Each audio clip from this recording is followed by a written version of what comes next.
Hello everyone, good morning. কেমন আছো তোমরা সবাই? আশা করছি সবাই অনেক ভালো আছো। আমিও কিন্তু অনেক অনেক ভালো আছি। তো তোমরা আগের ভিডিওতে দেখে তো বুঝতেই পারলে যে আমরা কিন্তু হোস্টেলে আছি। আর হোস্টেলে খাবার দাবার কিন্তু সেইভাবে একটু পছন্দ হয় না, আর খাওয়াও যায় না।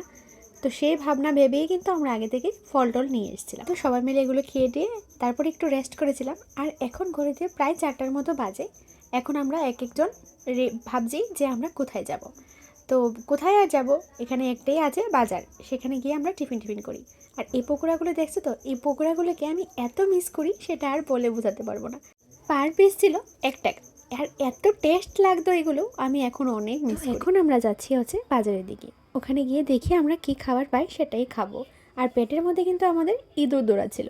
কিছু করার নেই, ভাত তো আমরা কেউই পেট ভরে খেতে পারি না, যা খাবার দেয় সেটা আর মুখে তোলার মতো না।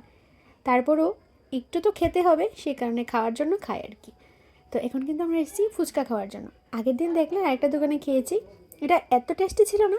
আর আজকেরটা ট্রাই করে দেখব কীরকম হয়। এই দোকানে আমরা আগেও খেয়েছিলাম, তো মোটামুটি ভালোই লাগে। তো এখন ভাবছি এখান থেকেই খাবো।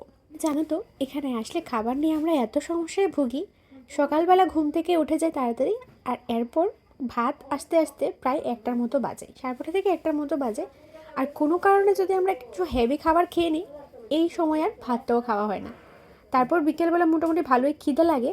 আর সন্ধ্যাবেলায় যদি আমরা কিছু হেভি একটা খাবার খেয়ে নিই, সেই ভাত মানে রাতের ডিনারটা কিন্তু আমাদের সেই 8:30 থেকে 9টার মধ্যে হয়ে যায়। তো হেভি খাওয়ার ফলে আমরা কিন্তু ভাতটাও খেতে পারি না। এই খাবার নিয়ে যে আমরা যে একটা সমস্যায় আছি, আর সেটা বলে বোঝাতে পারবো না। তো যাই হোক, সব সমস্যার সমাধান করে কিন্তু আমাদের এই দিনগুলো কাটিয়ে এসেছি। আর ভালো খারাপ সব কিছু মিলিয়ে দিনগুলো বেশ ভালোই কেটেছে। তখন হয়তো ভালো লাগছে না, আর এখন কিন্তু দিনগুলোকে আর সবাইকে খুব মিস করছি। তো যাই হোক, এখানে একটা দোকান ছিল, সেখান থেকে আমি অনেকগুলো ক্লিপ নিয়ে এসেছি। আর ক্লিপগুলো বেশ সস্তাও ছিল। সবগুলো কিন্তু আমার না, আমার আর দিদির দুজনের মিলেই কিন্তু এনেছি। বেশ ভালো আর কিউট লাগছিল ওই ক্লিপগুলো দেখতে। আর তোমরা তো দেখলেই যে আমরা অনেকগুলো খাবার খেয়েছি। আর এখন 8:30 মতো বাজে, পেটে কিন্তু আর একটুও জায়গা নেই, তাই ভাতটা নিয়ে এসেছিলাম। আর তার সাথে দিয়েছিল ডিম সিদ্ধ। তরকারি আর কিছু আনিনি, সিদ্ধটাই নিয়ে এসেছিলাম। আর তার সাথে একটা কাঁচা লঙ্কা নিয়ে এসেছি। এখন আমরা ঘি আনেছিলাম দোকান থেকে কিনে, সেটা দিয়ে মেখে খাবো। এখন ঘড়িতে প্রায় 12টার মতো বাজে, এখন আমরা ভাত খাচ্ছি।